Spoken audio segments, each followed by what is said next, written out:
С немецкой наступательной операции «Цитадель» началась одна из битв, изменивших исход всей Великой Отечественной. Здесь сражались не на жизнь, а на смерть, буквально. Одновременно оборонительная и наступательная операция. Курская битва продолжалась 50 дней и ночей. Немцы готовили для атаки на северном и южном фасе дуги более чем 900 тысяч человек.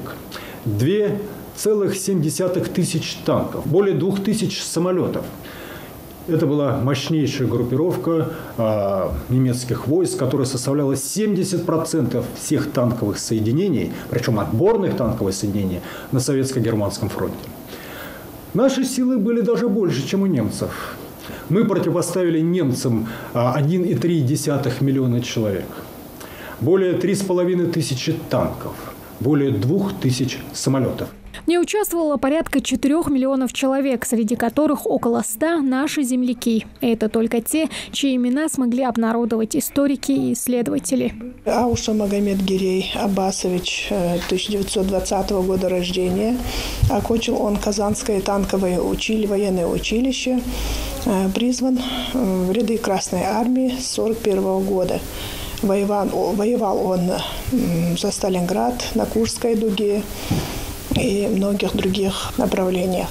Окончил войну он в Берлине в 1945 году.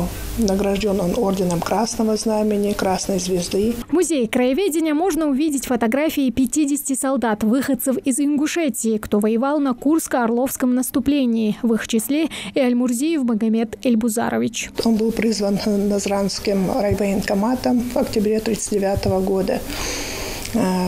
Звание он был ефрейтором. На фронте с апреля находился 1942 года беспрерывно. Участвовал в боях на Курско-Орловской плацдарме при форсировании реки Десна в районе города Короб, по освобождению города Киева, при освобождении города Бухарест и города Белгород.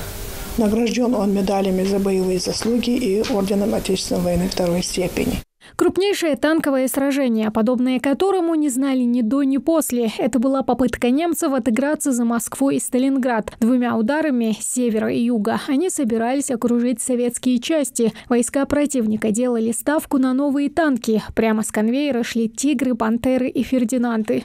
Достаточно быстро они накрывались огнем нашей артиллерии, нарывались на минные поля. Незадолго до Курской операции в начале лета советские войска получили в должном необходимом количестве противотанковые и противопехотные мины. Все это задерживало наступление. И особенно немцам не повезло на Северном фасе, где уже на второй день войска Центрального фронта под командованием Рокоссовского провели мощный контрудар. Разыгралось вскоре на Северном фасе сражение под Панырями. Сами немцы называли это вторым Сталинградом. Более 200 «Тигров» и «Пантер» оставили немцы у этого населенного пункта. Планам фашистов не суждено было сбыться. Операция «Цитадель» оказалась для них провальной. Последний выстрел в этом сражении прогремел 23 августа. Битва на Курско-Орловской дуге закончилась победой советских солдат, когда Красная армия вошла в Харьков. По официальным данным, в битве погибло более 250 тысяч красноармейцев. Тамара Хшагульгова, Хамзат Халухоев, Новости 24.